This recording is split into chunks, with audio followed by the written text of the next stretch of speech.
প্ৰকৃতি শুৱনি কৰি আকৌ আহি পালে অসমীয়াৰ প্ৰাণৰ বহাগ বহাগলৈ মাজত মাত্ৰ কেইটামানখন আৰু ৰাজ্যৰ প্ৰান্তে প্ৰান্তে এতিয়া বহাগক আদৰাৰ পূৰ্ণ প্ৰস্তুতি চলিছে যিহেতু মাজত মাত্ৰ কেইটামানখন আছে বহাগক আদৰাৰ বাবে আৰু বিভিন্ন প্ৰান্তৰত এতিয়া এই মুহূৰ্তত চলিছে বিহুৰ শেষ আখৰা যিহেতু এই বহাগত আচলতে বিভিন্ন প্ৰান্তৰত বিহু মঞ্চই হওক বা বিহু অনুষ্ঠান পৰিৱেশন কৰাৰ বাবে আচলতে এনেধৰণে এতিয়া বিভিন্ন প্ৰান্তৰত শেষ আখৰাত ব্যস্ত হৈ পৰিছে বিহুৰ দলসমূহ আৰু এই মুহূৰ্তত আমি উপস্থিত আছো হাৰিভাঙাত আৰু হাৰিভাঙাত দেখুৱাব বিচাৰিছো যে বিহুৰ শেষ আখৰাত অৰ্থাৎ এই বছৰৰ বাবে শেষ আখৰাত ব্যস্ত হৈ পৰিছে এই অকল ঢুলীয়া নাচনী আৰু বিভিন্ন প্ৰান্তৰত আচলতে ৰাজ্যৰ বিভিন্ন প্ৰান্তৰত তেওঁলোকে বিহুৰ বিভিন্ন অনুষ্ঠান পৰিৱেশনৰ বাবে এতিয়া শেষ আখৰাত ব্যস্ত হৈছে সকলোৱে কঁকাল ঘূৰাই নচা পৰিলক্ষিত হৈছে আমি প্ৰথমে কিছু তেওঁলোকৰ অনুষ্ঠান দেখুৱাবলৈ বিচাৰিছো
নাচনী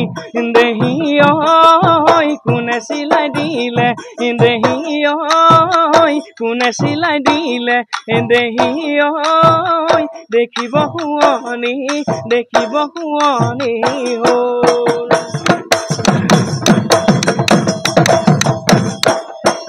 একবাৰী ভলুকা কোনে কাটি নিলে একবাৰী ভলুকা কোনে কাটি নিলে দেহিতি শুনাই পিছবাৰী মুকলি হলে সৰু মাই নিশ্চিতভাৱে এনেদৰে এতিয়া চলিছে ৰাজ্যৰ প্ৰান্তে প্ৰান্তে ৰঙালী বিহুৰ আখৰা আৰু সমান্তৰালভাৱে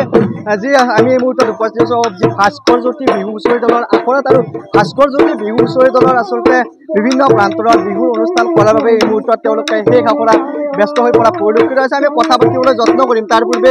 কিছু দৃশ্যাংশ দেখুৱাইছো এক সুন্দৰ পৰিৱেশ এই মুহূৰ্তত দেখিবলৈ পোৱা গৈছে যিহেতু ৰঙালী বিহুলৈ মাজত মাত্ৰ কেইটামান খন বাকী আছে আৰু কেইটামান খনৰ পিছতে আমাৰ সকলোৰে প্ৰাণৰ আচলতে বহাগ আহিব আৰু বহাগলৈ এতিয়া যিমানে খন চমু চাপিছে সিমানে এতিয়া সৰু চৌদিশে ব্যস্ততা বঢ়া দেখিবলৈ পোৱা গৈছে মই নাচনী কেইগৰাকী আছে মই তেখেতসকলৰ সৈতে কথা পাতিবলৈ যত্ন কৰিম প্ৰথমে এপাকি যোজনা লাগে আচলতে মোৰ মাতটো ভাঙি আছে হ'লেও গাই দিম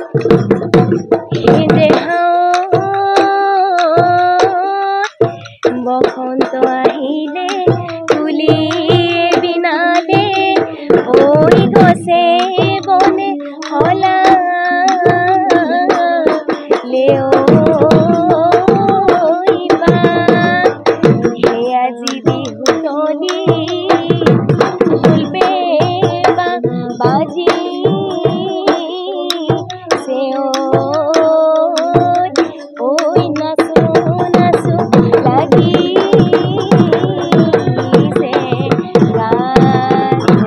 কেইটামান খন আছে ৰঙালীলৈ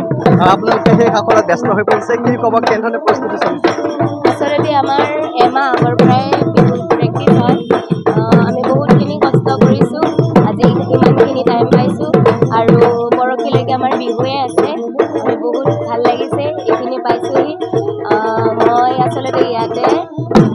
একদম 3 বছৰৰ পৰাই নাচিছোঁ ভাস্কৰ কিমান বছৰ জড়িত হৈ আছে মই মোৰ 18-19-20 বছৰ মানে হ'ল ইয়াতে নচা নগৰীৰ পৰা নাচিছোঁ আজি এইখিনিলৈকে আহিছোঁ মই ভাস্কৰ জ্যোতি দলটোৰ কাৰণে এনেকৈ আমি সদায় অসমৰ নাম জ্বলাই থাকিম আৰু এই হাৰিভাঙাৰ নাম ধন্যবাদ জনাইছোঁ আৰু কেইবাগৰাকীও আচলতে জ্যেষ্ঠ ব্যক্তি আছে মই তেখেতসকলৰ ওচৰলৈ আহিছোঁ অকণমান আগ্ৰহ আহিলে ভাল হ'ব যিহেতু বিহুলৈ মাজত মাত্ৰ কেইটামান খন বাকী আছে প্ৰাণৰ বহাগ দুৱাৰ দলিত চৌদিশে এতিয়া ঢোল পেঁপাৰ মাতত ৰজক জনাইছে আপোনালোকৰ ইয়াত বিহুৰ আখৰা চলিছে সেই আখৰাত ব্যস্ত হৈছে কি ক'ব কেইখনৰ কেতিয়াৰ পৰা একেলগত জড়িত হৈ আছে পোনপ্ৰথমতে মই নিউজ 18ৰ সংবাদকৰ্মীসকললৈ মই ৰঙালী বিহুৰ আন্তৰিক অলক আৰু ধন্যবাদ জ্ঞাপন কৰিছোঁ। চবতকৈ ডাঙৰ কথা হৈছে কি আমাৰ এই ভাস্কৰজ্যোতি বিহু হুঁচৰি দল আমাৰ এই কলীয়া গোসাঁই মন্দিৰৰ বাকৰিত 1990 চনতে জন্মগ্ৰহণ কৰিছিল। আজি গৈ 36 বছৰত ভৰি দিলে আৰু এই বিগত দিন বছৰত গোটেই অসমৰ ইখনৰ পৰা সিখন বিহু মঞ্চত নৃত্য পৰিৱেশন কৰি বিহু প্ৰদৰ্শন কৰি বিশেষভাৱে সমাদৃত হৈছে, বিশেষ সুনাম কঢ়িয়াই আনিবলৈ সক্ষম হৈছে। এইবাৰো তাৰ ব্যতিক্ৰম নহয়। এইবাৰো আমি আশা ৰাখিছোঁ অসমৰ বিভিন্ন বিহুতলীত তেখেতসকলৰ বিভিন্ন ধৰণে নৃত্য গীতেৰে সমাদৃত হৈ পেলাই গোটেইটো ৰজনজনাই যাব বুলি আমি আশা ৰাখিছোঁ। লগতে আমি আশা ৰাখিছোঁ আমাৰ অসমৰ সমূহ বিহুববীয়া ৰাইজে যাতে আমাৰ এই দলটোক অধিক আগ্ৰহেৰে মৰমেৰে আঁকোৱালি লয়, তাৰ বাবে আমি ধন্যবাদ জ্ঞাপন কৰিছোঁ। গোটেইখিনি স্থানীয় যুৱক যুৱতীৰে এই গঠিত এই দলটি? হয়, গোটেইখিনি বুলি কোৱা নহয়, 2-4জন বাহিৰৰ আছে যদিও আমাৰ ইয়াত প্ৰায়খিনি আমাৰ ইয়াৰ দ্বাৰাই গঠিত। আৰু বিশেষভাৱে আমাৰ উদ্যোগ লৈছে আমাৰ হিমান কলিতা, এই আমাৰ হেমন্ত ঠাকুৰীয়া, এনেকৈ এই ধ্ৰুৱজ্যোতি কলিতা, এইটো বহুত কেইজন ল'ৰাই বিশেষভাৱে ইয়াত উদ্যোগ লৈছে। আচলতে সেইকেইজন ব্যক্তি বা ল'ৰাৰ ওপৰত আমি গৌৰৱ বোধ কৰোঁ। গতিকে আজি যুৱক যুৱতী ইয়াত জড়িত ইয়াত মোটামুটি 25-30জন যুৱক যুৱতী জড়িত হৈ আছে আৰু দিনেই ৰাতিয়ে ইয়াত আখৰাত আপোনালোকে দেখিছে অংশগ্ৰহণ কৰিছে, খুব কষ্ট কৰিছে। গতিকে আমি আশা ৰাখিম অনাগত দিনত তেখেতসকলৰ যি কষ্ট এই কষ্ট সাৰ্থক হয় তাৰে কাৰণে আমি কামনা কৰিছোঁ। আৰু লগতে আমাৰ হাৰিমাহাবাসীৰ গৌৰৱ এই ভাস্কৰজ্যোতি বিহু হুঁচৰি দলৰ উত্তৰোত্তৰ কামনা কৰিছোঁ। আপুনি বিচৰা বাতৰি পাব কেৱল নিউজ 18 এপত। নিউজ 18 এপ ডাউনলোড কৰিবলৈ স্কেন কৰক এই QR কোড। গুগল প্লে ষ্টৰতো পাব এই নিউজ 18 এপ।